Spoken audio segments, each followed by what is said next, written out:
Before he became one of the most feared Harbingers in Teyvat, Dottore was just a scholar named Zandik, a man obsessed with a single question: what if humanity could surpass the gods?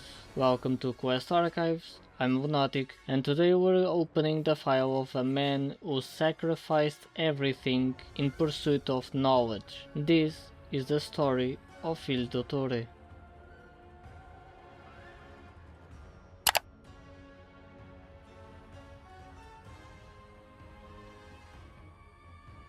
Before he was known as Dottore, he was known as Zandik, a student of the Akademiya of Sumeru. Even among scholars, Zandik was different, brilliant, obsessive, and completely unwilling to accept limitations. While others followed established teachings, he constantly questioned them. For many, this made him dangerous, but to himself, it simply meant he was right.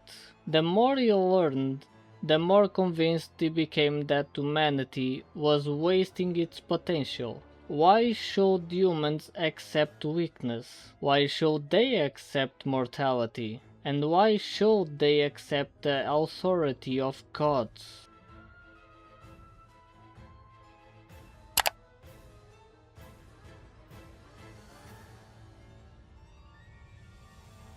As time passed, Zandik's research became increasingly controversial. He showed little concern for ethics, results mattered and consequences didn't, and this mindset isolated him from his peers. Many feared him and others openly despised him, yet this rejection only reinforced his beliefs. In his mind, society wasn't protecting morality. Society was holding progress back. The world was rejecting genius because it was afraid of what genius could achieve.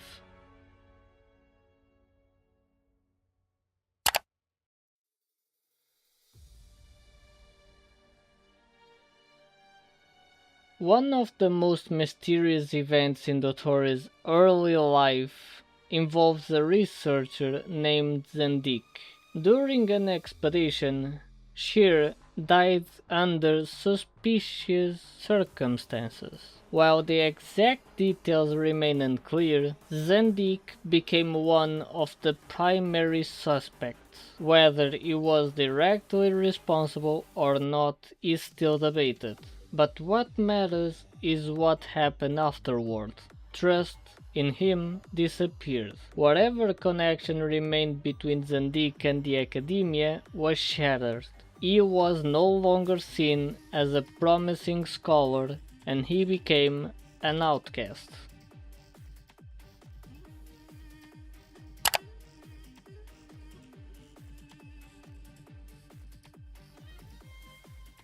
Rejection changed him, but it didn't stop him. If anything, it pushed him further. At some point, Zandik came into contact with the Fatui. Unlike Sumeru, the Fatui didn't care about ethics, they cared about results. And for the first time, Zandik found an organization willing to support his ambitions. He abandoned his old life, abandoned his old identity, and became Dottore, the second of the Fatui Harbingers.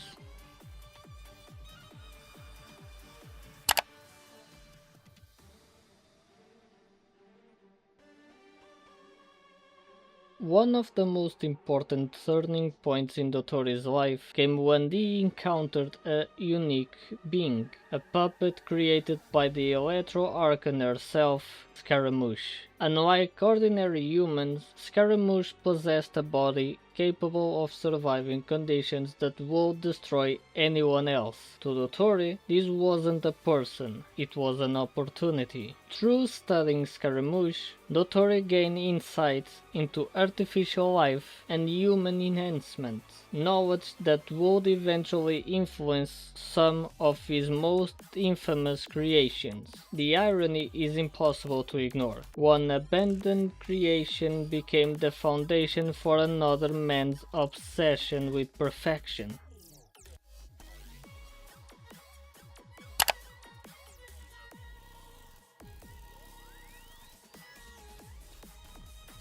Most villains seek immortality. Dottore sought something stranger. He wanted to overcome time itself. His solution was the segments, multiple versions of himself, each representing a different stage of his life. Different ages, different perspectives, different experiences. Together, they formed a network of living archives, a way to preserve knowledge beyond the limits of a single lifetime. But this raises an uncomfortable question. If Dottore created multiple versions of himself, which one was the real Dottore? And if every version was different, did the original man even exist anymore?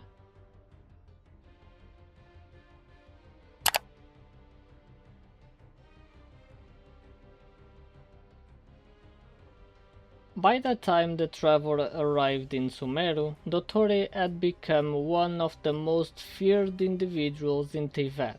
His experiments pushed every moral boundary imaginable. Human lives became resources, minds became tools, and suffering became data. Yet Dottore never viewed himself as evil. In his mind, he was pursuing progress. Every sacrifice served a greater purpose. Every atrocity generated valuable knowledge. It is perhaps the most terrifying aspect of his character. He doesn't enjoy cruelty, he simply sees it as irrelevant.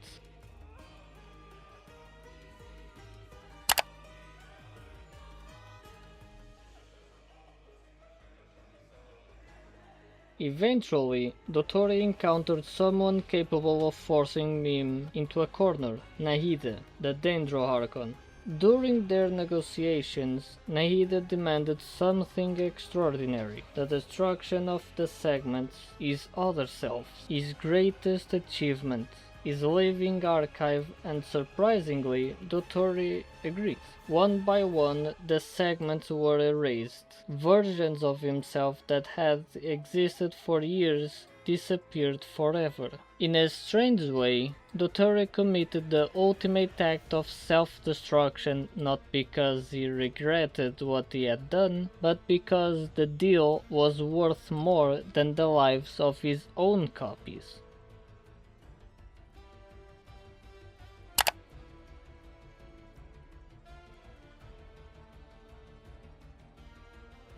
Most people believe Dottore's story ended in Sumeru. After all, he had destroyed his segments, he had obtained the Electronoses, and he had seemingly moved on to greater ambitions. But Dottore was never the kind of man to stop searching for answers. His journey eventually led him to Notcry, a land filled with ancient mysteries and powers unlike anything seen before. There, Dottore continued the same pursuit that had defined his entire life, the pursuit of transcendence, not wealth, not authority, and not even victory. He wanted understanding, the kind of understanding that could rewrite the rules of the world itself. During the events of Notcry, his experiments reached a scale never seen before. Reality itself became part of the equations. Human lives, memories,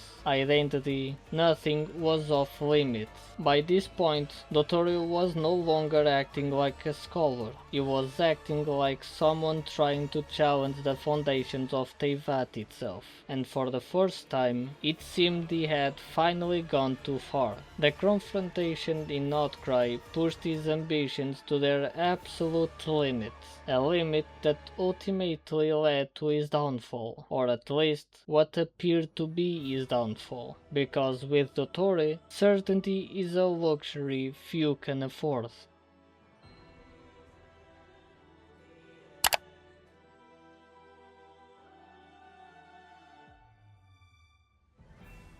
Yet, even after the events of Notcry, Dottore's shadow refused to disappear. When crisis struck Sumeru once again, a familiar figure emerged, a figure that looked like Dottore, spoke like Dottore, and carried the same terrifying ambition that had haunted the nation for years. His return raised a question that cuts to the heart of his character. If a man spends his entire life trying to overcome death, can he ever truly die? The threat facing Sumeru was no longer just the actions of a single individual. It was the legacy of an idea, the belief that knowledge should be pursued at any cost, the belief that humanity can be perfected through experimentation, the belief that morality is simply an obstacle standing in the way of progress. Whether the Dottore return was the original man, another fragment, or the result of one final contingency plan, the answers matter less than what it represents. Dottore had achieved something terrifying. He had become larger than himself, larger than Zandik, larger than the Fatui, larger than any single body. His ideas had outlived the man who created them, and as long as those ideas remain, the Doctor's story may never truly end.